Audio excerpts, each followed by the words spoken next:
बहादुर नामक यह कहानी अमरकांत जी के द्वारा रचित है। मेरी माँ मुझसे प्यार ही नहीं करती, मुझसे तो भैंस से प्यार करती है। तो मैं बार बार समझाया करती हूँ कि तुम मेरे काम में हाथ बटाया कर, पर तो इधर उधर बाहर भाग जाता है, पहाड़ों पर खेलने चला जाता है। आओ तुझे बहुत मार मारूंगी। ओए बहादुर, ओए दिल बहादुर, कहाँ मर गया? इधर आ। आया। तुमको मैं बार बार समझाती हूँ कि तुम मेरे कामों में हाथ बटाया कर, पर तू है कि इधर उधर भाग जाता है। मारूंगी तुझे। मेरी माँ मुझसे अधिक अपने भैंस से प्यार करती है, मुझसे तो प्यार ही नहीं करती है। मारूंगा। अब मैं उस भैंस को नहीं छोड़ूंगा जिसे मेरी माँ बहुत प्यार करती है, उसे मारूंगा। अरे भैंस आ रही है, मैंने तो उसे चरने के लिए छोड़ा था, लगता है उसी लौंडे ने मारा होगा। आज नहीं छोड़ूंगी उसको, आज उसको बहुत मार मारूंगी। ओए बहादुर इधर आ। मैंने भैंस को वहाँ पे चरने के लिए बांधा होगा, क्यों आई मेरे पास? जरूर तूने ही मारा होगा।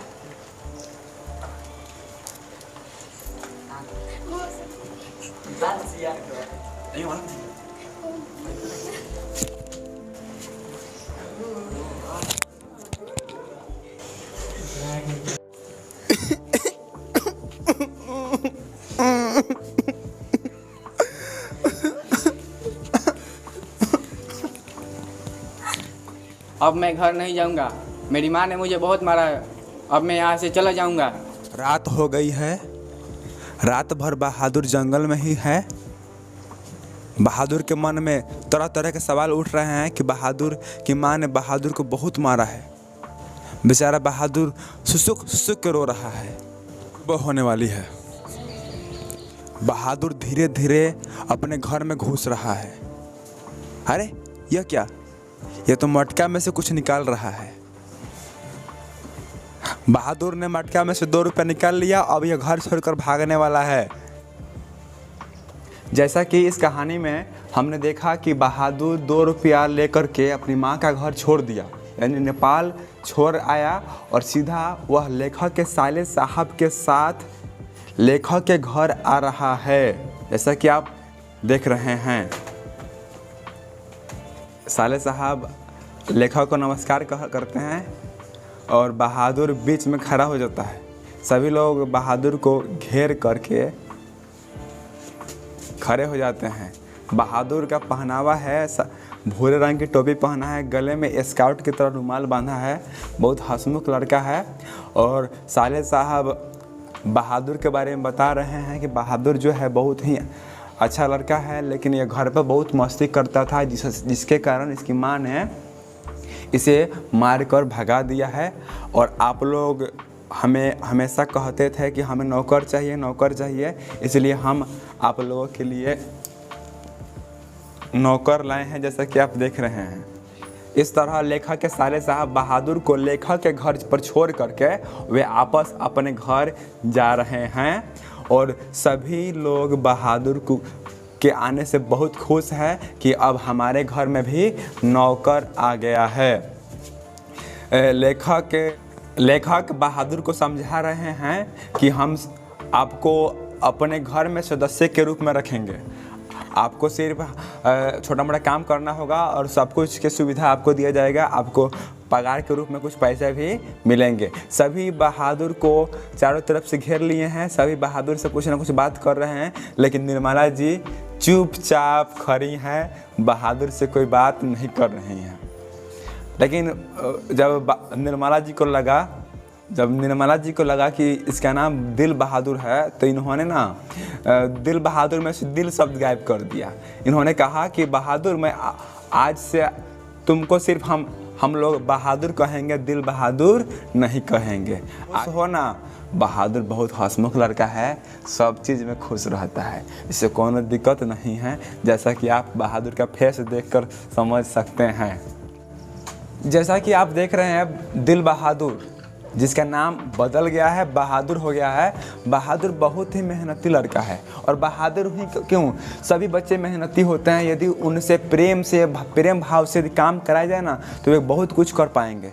लेकिन बहादुर के घर पर ना उसकी माँ प्रेम नहीं करती थी, बहुत गुस्सा में उससे काम कराती थी, जिसके कारण वो काम नहीं कर पाता था। लेकिन यहाँ पे सभी बहादुर से प्रेम भाव से बात करते हैं, जिसके द्वारा देख सकते हैं आप बहादुर किस प्रकार काम कर रहा है। और जो ये इस लड़के को आप देख रहे हैं, ये जो है लेखक का बड़ा लड़का है, जिसका नाम है किशोर। ये बहुत ही शरारती लड़का है, यहाँ तक कि ये बहुत सारा काम बहादुर से ही करवाता है।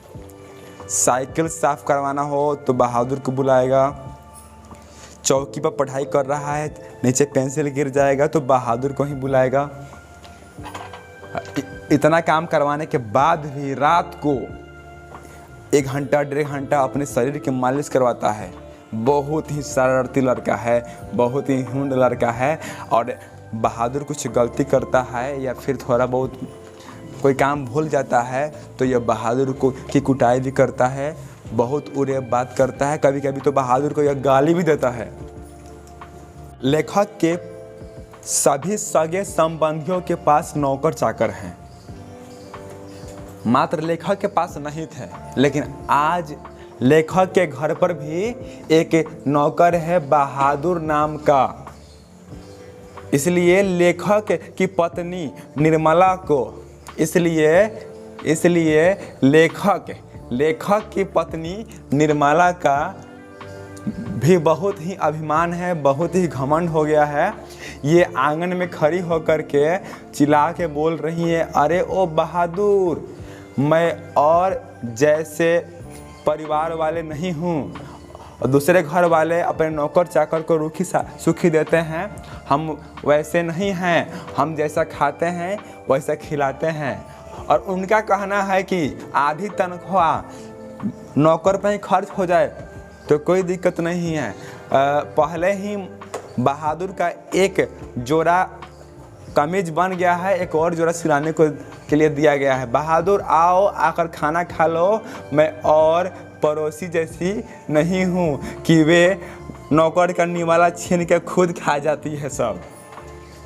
इस तरह निर्मला जी बहादुर को खाना परोसती हैं, बहादुर खाता है और फिर अपने काम में लग जाता है।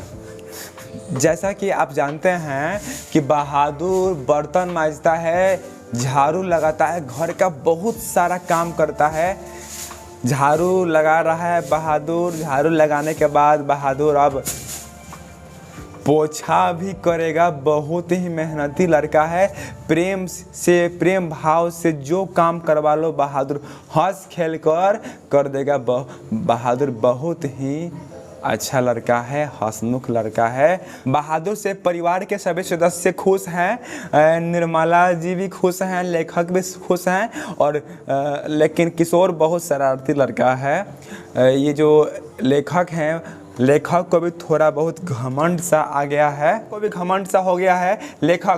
लेखक जब अपने गांव मोहल्ले से गुजरते हैं तो बड़े ताव से कहते हैं, है किसी में दम जो नौकर रख ले घर पे।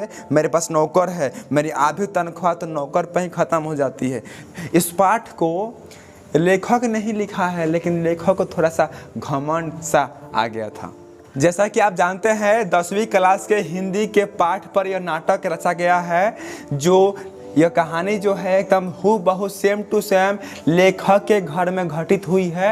यह कहानी एकदम सच्ची है, जिसका नाम बहादुर है। और इस पाठ के लेखक हैं अमरकांत जी। और यह घटना अमरकांत जी के घर पर ही घटित हुई है। लेखक को बाद में पछतावा होता है कि हमने बहुत गलत किया, लेकिन अभी जो है लेखक को बहुत सा ही घमंड सा हो गया है कि मैं अपने घर पे नौकर रखता हूँ, अपनी आधी तनख्वाह नौकर पे ही ख़त्म करता हूँ। है किसी में दम जो नौकर रख के दिखाए। लेखक ऑफिस से घर आ गए हैं, बैठे हैं। बहादुर लेखक के पास जा रहा है और लेखक को पानी पीने के लिए दे रहा है, लीजिए बाबूजी पीजिए पानी। और लेखक के घर की जो भी बड़ी बड़ी बातें होती है वे अक्सर आकर के लेखक को बताता है और बता के खूब हंसता है, मुंह दाब दाब के खूब हंसता है। बहुत हंसता है। आज लेखक को बहादुर बोल रहा है कि बाबूजी, भैया सिनेमा देखने गया था और दीदी की सहेली आया था, और कहा करके खूब हंसता है और भाग कर चला जाता है। लेखक को बहादुर का स्वभाव बहुत अच्छा लगता है। बहादुर को किशोर बहुत तंग करता है। बहादुर से किशोर बहुत काम कराता है। जैसा कि आप जानते हैं, किशोर जो है लेखक अमरकांत जी का बड़ा लड़का है, जो अपनी माँ निर्मला का भी बहुत ही प्यारा है। इसका कोई पेंसिल या पेन भी नीचे गिरता है तो यह बहादुर को पुकारता है कि बहादुर आओ, मेरा पेन उठा कर दो। मतलब ये भी कोई बात हुई? इतनी छोटी छोटी काम भी कोई कराता है? बहुत ही खचरा लड़का है किशोर, छोटा मोटा काम करवाता है। किशोर जो है दोनों टाइम, सुबह और शाम दोनों टाइम बहादुर से साइकिल साफ करवाता है। और किसी दिन कोई काम में दिक्कतें आती है या कोई काम बहादुर भूल जाता है तो किशोर बहादुर को भद्दी भद्दी गाली देता है कि सुअर के बच्चे, तू करता क्या है? दिन भर खाता रहता है, काम क्या करता है? बहुत मार मारूंगा आज से मेरा एक भी काम यदि छूटा तो। एक दिन निर्मला ने बहादुर से पूछा कि बहादुर, कभी तुमको तुम्हारी माँ की याद नहीं आती है? बहुत दिन से तुम यहीं पर हो, कभी भी तुमको अपनी माँ की याद नहीं आती है? तो बहादुर ने कहा, मेरी माँ मुझको बहुत मारता था इसलिए याद नहीं आती है, और कहकर हाथ से मुंह दाब करके हंसने लगता है। फिर निर्मला बोलती हैं कि जब तुमको अपनी माँ की याद नहीं आती है, तुम अपने घर जाना नहीं चाहते हो, तो फिर पैसा भेजने के लिए क्यों कहते हो? तो बहादुर कितना अच्छा बात कहा, इसको सुनकर निर्मला जी को बहुत अच्छा लगा। बहादुर ने कहा कि माँ बाप का कर्जा तो जीवन भर देकर भी चुकाया नहीं जा सकता है, इसलिए माँ तो माँ होती है, इसलिए मैं अपनी माँ के पास कुछ पैसे भेजता हूँ। बहादुर बहुत ही मस्त लड़का है, अपने ही में ही मगन रहता है। रोज़ रात को अपनी नेपाली भूरे रंग की टोपी को पहनता है, रुमाल को स्काउट की तरह गले में बांधता है, पुराने ताश की गड्डियों, कुछ पत्थर, नाव से रात को खेलता है और कुछ नेपाली गाना गुनगुनाता है। किसी को भी गाना समझ में नहीं आता, लेकिन गाना का धुन बहुत ही प्यारा लगता है। सभी लोग इसका गाना सुनकर बहुत ही खुश हो जाते हैं। किशोर बहुत गुस्से में है, जबकि किशोर ने बहादुर को कह रखा है कि ओ बहादुर, तुम रोज़ दोनों टाइम मेरा साइकिल साफ करना। लेकिन ये क्या, किशोर को स्कूल जाने का समय हो गया है और किशोर का साइकिल गंदा का ही गंदा है। किशोर बहुत ही गुस्से में आ रहा है और बहादुर चिल्ला रहा है, अरे ओ बहादुर, अरे ओ बहादुर, कहाँ मर गया? किशोर बहादुर के सामने आ गया है, बहादुर का कॉलर पकड़ लिया है और बहादुर को मार रहा है कि कुत्ता, सुअर कहीं का, मैं तुमको बार बार बोलता हूँ मेरा काम किया कर। सबसे पहले इस घर में मेरा काम होना चाहिए, उसके बाद किसी और का होगा, और तू मेरा काम नहीं करता है। मैंने तुमको कहा था साइकिल साफ करने के लिए, क्यों नहीं साफ किया? बता क्यों नहीं साफ किया? बहादुर रोने लगता है। बहादुर उदास हो गया है, सुसुक के रो रहा है। किशोर ने बहादुर को बहुत मार दिया है, जिसके कारण निर्मला जी किशोर को समझा रही हैं कि ऐसा नहीं करते हैं, इस प्रकार नहीं मारते हैं। बहादुर बहुत उदास बैठा है। लेखक ऑफिस से घर को आ रहे हैं। जैसे ही लेखक घर पे आए, उन्होंने बहादुर का कोई भी एक्टिविटी नहीं देखा, तो लेखक को सारी बात बताई गई। लेखक की पत्नी सारा बात समझा रही हैं कि आज कुछ घर पर कुछ इस प्रकार हुआ था। लेखक अपने मन ही मन सोच रहे हैं कि ताली एक हाथ से थोड़ी बजती है, दोनों हाथ से बजती है। नौकर चोकर तो पिटाते रहते हैं, थोड़ी बहुत गलती बहादुर में भी होगी, मेरे नौकर में भी होगी। लेखक बहादुर को बुलाते हैं और बहादुर को प्रेम भाव से समझाते हैं कि देखो बहादुर, इस प्रकार नहीं होता है। इस पूरे मोहल्ले में या इस पूरे गांव में कोई भी ऐसा नौकर नहीं है जिसको भरपेट खाना तक नसीब नहीं होता है। तुमको तो हम लोग सब कुछ देते हैं टाइमली, फिर तुम ऐसा क्यों करते हो? तो बहादुर लेखक से कहता है कि मुझे कोई दिक्कत नहीं है, भैया ने मुझे गाली दी, मेरे पापा को बहुत गाली दी, इसलिए मैं काम नहीं कर रहा हूँ। तो कौन सी गाली दी? तो बहादुर ने कहा भैया ने मुझे सुअर का बच्चा क्यों कहा।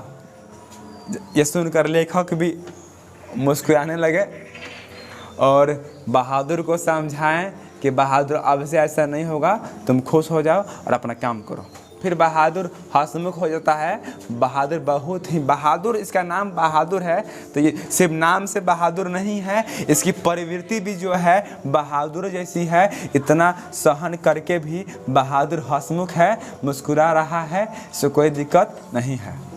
फिर ये अपने अपने काम में लग गया, झाड़ू पोछा कर रहा है, ये वो कर रहा है, बहुत मेहनती लड़का है। एक दिन निर्मला जी की पड़ोसन निर्मला जी से मिलने को आई और निर्मला से कहा कि जानती हो बहन, नौकर को इतनी छूट देते हैं तो नौकर ना बिगड़ जाते हैं। आप इतनी छूट बहादुर को न दीजिए, अपने घर के सभी सदस्यों का खाना बना लीजिए और जब बहादुर का खाना बनाने का टाइम आए ना तो बहादुर का खाना ना बनाइए, बहादुर से बोलिए कि जाओ तुम अपना खाना बना लो। नौकर बहुत महीन खाते हैं जिसके कारण बिगड़ जाते हैं, अपने आप बनाएगा तो खाएगा तो नहीं बिगड़ेगा। यह बात निर्मला जी को जच गई और निर्मला जी ने अपने मन में ठान लिया कि आज शाम को मैं ऐसे ही करूंगी, मैं पूरे घर के सभी लोगों का खाना बना लूँगी और बहादुर से बोलूँगी कि अपने से बना के खाओ नहीं तो भूखे रहो। निर्मला जी ने अपने मन में ठान लिया है कि आज से मैं अपनी पड़ोसन का बात मानूंगी। जैसा कि उसने कहा था कि नौकर जो हैं खुद से खाना नहीं बनाते हैं, खाना बना कर दिया जाता है तो वे बिगड़ जाते हैं। आज मैं शाम को नौकर से ही खाना बनाऊंगी। इसी तरह निर्मला जी अपने घर के सभी लोगों का खाना बना करके और बहादुर को बुला रही हैं और बहादुर से बोल रही हैं कि लो बहादुर, तुम अपनी रोटी खुद बनाओ या फिर भूखे रहो, मैं अब तुम्हारी रोटी नहीं बनाऊंगी। तो बहादुर बोलता है कि माँ जी, गांव में मेरी माँ भी ऐसे ही करती थी और आप भी ऐसे ही कर रही हैं, जाओ मैं नहीं खाता हूँ। तो बहादुर को निर्मला जी बार बार कहती रही, कुछ भद्दी गालियाँ भी दी कि अपना खाना रोटी बना लो फिर खुद से और खाओ। तो बहादुर ने बात नहीं सुना। इस तरह निर्मला जी खड़ी हुई, गुस्से में बहादुर को 2-3 झापड़ खींच दिए। बहादुर का मन उदास हो गया है। बहादुर खाना भी नहीं खाया है क्योंकि ये खुद से खाना नहीं बना रहा है। बेचारा बहादुर बहुत उदास है और ऐसा ही खाली पेट ही बिना खाए ही बहादुर सो गया। बहादुर बहुत उदास है। इसी तरह बहादुर को नींद भी सही से नहीं आ रही, बेचारा कैसे भी सो रहा है। दिन हो गया, सुबह हो गया, बहादुर उठता है। बहादुर को बहुत भूख लगा है। जैसा कि कहावत नहीं है कि बकरी के भूख लगे लकड़ी चबाए, आदमी के भूख लगे अपने से खाए। तो बेचारा बहादुर अपने ही हाथों मोटी मोटी और भद्दी भद्दी रोटियां बना रहा है और रोटी बना करके सब्जी के साथ लेकर बैठ गया खाने को। बहादुर को अपने ही हाथों बनाई हुई मोटी मोटी भद्दी भद्दी रोटियां बहुत पसंद आ रही है। बहादुर खा रहा है, लेकिन बहादुर को अब इस घर में मारने वाले 2 व्यक्ति हो गए हैं। एक तो किशोर, निर्मला जी का लड़का, और एक निर्मला जी। निर्मला जी आज बहुत खुश है। आज इनकी सहेली आ रही हैं, इनकी क्लासमेट, इनकी स्कूलमेट आ रही हैं, अपने दोस्त के स्वागत में बहुत खुश हैं और लेखक से बोल रही हैं कि आप आज मार्केट जाइएगा, कुछ अच्छा खाने को लाइएगा। कुछ ही देर में निर्मला के रिश्तेदार लेखक के घर पहुंचते हैं और सभी में अभिवादन होता है, सभी हंसमुख हैं, सभी बैठ करके आपस में बातचीत करते हैं। लेखक मंडी को जाते हैं। निर्मला जी और लेखिका के बीच में बातों की जिलेबी छन गई है, खूब बात हो रही है। लेखक बाजार से रोहू मछली और देहरादूनी चावल ला रहे हैं और निर्मला जी को दे रहे हैं और बोल रहे हैं कि इसे बना दो। लेखक बहादुर से बोलते हैं कि बहादुर कुछ पानी पीने के लिए लाओ, तो बहादुर निर्मला जी के रिश्तेदारों को कुछ खाने को लाकर देता है। दोनों रिश्तेदार खा रहे हैं। दोनों रिश्तेदार को बहादुर ने जो खाना दिया है, जो नाश्ता दिया है, वे नाश्ता कर रहे हैं। नाश्ता करने के बाद वे रखते हैं, अपना हाथ धोते हैं और ये क्या निर्मला जी के रिश्तेदार नीचे कुछ ढूंढ रही हैं, कुछ खोज रही हैं, बहुत ही चिंतित हैं, कुछ खोज रही हैं। लेखक रिश्तेदार जी से के पास आते हैं, बोलते हैं कि क्या हो गया। तो रिश्तेदार बोलती है ना कि मैं 11 रुपये घर से लेकर आई थी, मुझे लगा ना कि रास्ते में कोई अच्छा मिठाई वाला होगा तो मिठाई खरीद लूँगी और आपके यहाँ लेकर आऊँगी मिठाई और कुछ पैसे जाते समय बच्चों के हाथ में रख दूँगी। लेकिन ये क्या, मैंने इसी में 11 रुपये बांधे थे, पता नहीं 11 रुपये खोल कर यहाँ पर रखे थे, पता नहीं क्या हो गया 11 रुपया।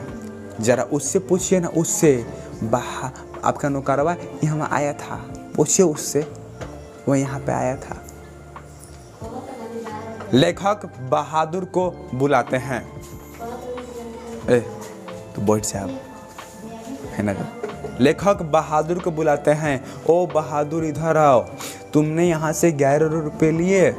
लेखक को लगता है कि बहादुर ने ऐसा कभी नहीं किया। 1-2 आने इधर उधर गिरे देखे तो ये उठा करके निर्मला को या हमको दे देता था, लेकिन अधिक रकम है और किसके मन में क्या है कौन जानता है, कहीं चुराया होगा। लेखक बहादुर को डांटते हैं, यदि लिए हो तो दे दो, नहीं तो बहुत मार पड़ेगी। बहादुर इनकार करता कि नहीं मैं नहीं लिया हूँ, आप हम पे भरोसा कीजिए, मैं नहीं लिया हूँ। लेखक बहादुर के इस किए पर बहुत क्रोधित हैं, लेकिन बहादुर ने ऐसा नहीं किया है। लेकिन लेखक को नहीं मालूम है, लेखक ने बहादुर को जोर से 2-3 तमाचा दिया। बहादुर रोने लगा, बहुत उदास हो गया। रिश्तेदार बार बार बहादुर का हाथ पकड़ करके और गेट की तरफ ले जा रहे हैं और बोल रहे हैं कि बताओ नहीं तो तुमको पुलिस के पास कर दिया जाएगा। बता दोगे कि 11 रुपये कहाँ है, क्या हो गया, तो मैं तुमको उसमें से 2 या 3 रुपया दे दूंगा। चलो बताओ क्या हो गया। 11 रुपया नहीं बताओगे तो मैं तुमको जेल में कर दूंगा, पुलिस को बुला रहा हूँ। बार बार रिश्तेदार बहादुर को ऐसा ही करते रहे। अंत में बहादुर ने बहुत मार खाया, बहुत डांट सुना, तो वह नहीं लिया है तो कैसे कहे कि हम लिए हैं पैसा। बहादुर ने साफ इनकार कर दिया, मैं पैसा नहीं लिया हूँ। लेखक निर्मला जी और रिश्तेदार और बच्चे बैठ करके खाना खाएं, सब साथ में खाना खाएं और खाना खाने के बाद जब रिश्तेदार चलने को हुए तो लेखक ने उन्हें 11 रुपया वापस किया, बोला कि लीजिए आप अपने 11 रुपया, नहीं तो आप लोगों के पास किराया भी नहीं है, आप लोग कैसे जाएंगे अपने घर, ये 11 रुपये लीजिए और आप लोग आराम से अपने घर जाइए। बहादुर ने कर दिया। मैं बहादुर की गलती के लिए शर्मिंदा हूँ, उसकी तरफ से मैं आप लोगों से माफ़ी मांगता हूँ। और ठीक है, चलिए हम लोग आपको बाहर तक छोड़ देते हैं। बहादुर पीछे की सही बातों को भूल गया है, पहले की तरह ही काम कर रहा है, लेकिन पता है अब बहादुर को बहुत मारा पीटा जा रहा है। बहादुर को अब पहले जैसा नहीं रखा जा रहा है। बहादुर बहुत उदास रहता है क्योंकि बहादुर को सभी के सभी लोग बहुत मारते हैं, घर के सभी लोग, यहाँ तक किशोर भी मारता है, निर्मला जी भी मारती हैं और लेखक भी मारते हैं।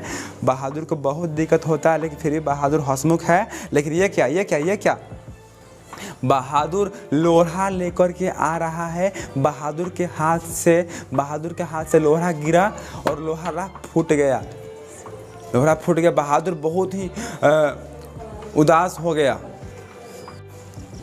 निर्मला जी अपने माथे पर हाथ रख के बहुत चिंतित है।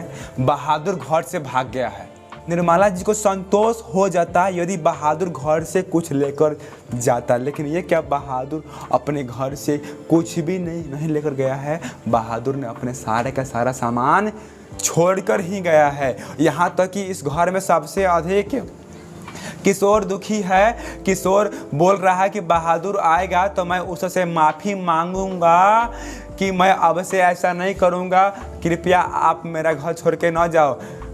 किशोर बहुत चिंतित है। किशोर अपनी माँ से बोल रहा है कि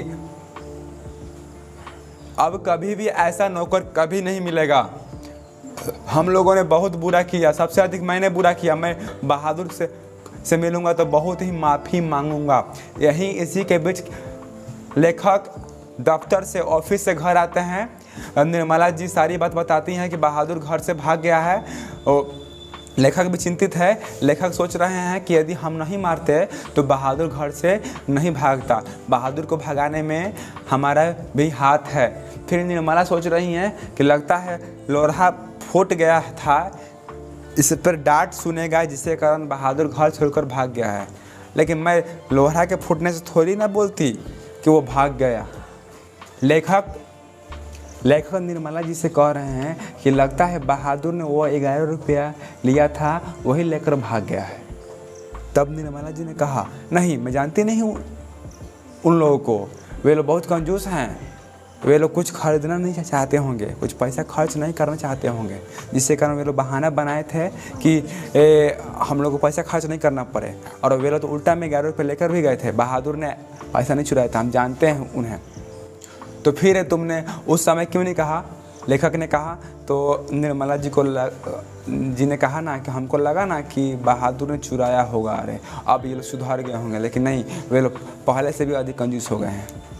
इस तरह बहादुर नामक यह कहानी अमरकांत जी के द्वारा रचित है, ख़त्म होती है। यह कहानी सच्ची घटना पे घटित हुई है। यह कहानी जो है लेखक अमरकांत, जो यही लेखक अमरकांत जी हैं बीच में जो खड़े हैं, इन्होंने ही इस कहानी को लिखा है। यह एकदम सच्ची घटना पर आश्रित है। यह घटना इनके घर में घटित हुई है। इस कहानी में जो किरदार आपको दिखाए गए हैं, ये किरदार काल्पनिक है, बट ये कहानी 100 में 100% सच्ची है। आप गूगल कर सकते हैं, अमरकांत का यह स्टोरी पढ़ सकते हैं। ये बहादुर नामक कहानी है। और ये जो कहानी है, इस कहानी का नाम बहादुर इसलिए पड़ा क्योंकि दिल बहादुर जो था ना, वह नाम से नहीं अपने काम से भी बहादुर था, लेकिन घर की चिक चिक के कारण बहादुर परेशान हो गया था, घर छोड़कर भाग गया। इसके आगे क्या हुआ आप गूगल कर सकते हैं या फिर अमरकांत जी के परिजन से जाके मिल सकते हैं और इस कहानी को जान सकते हैं। इस तरह मिलते हैं अगले वीडियो में। अगला वाला जो वीडियो है बहुत ही महत्वपूर्ण है। वह जो वीडियो है 20 के दांत नामक पाठ, जो 10वीं क्लास का पाठ है, उससे संबंधित है। इस वीडियो को आप शुरू से अंत तक देखते हैं तो आपका 5 से 7 नंबर कन्फर्म है। आपको 5 से 7 मार्क्स मिल ही जाएगा, कंफर्म है। तो मिलते हैं 20 के दांत के अगले वीडियो में। तब तक के लिए नमस्कार, जय हिंद, जय भारत।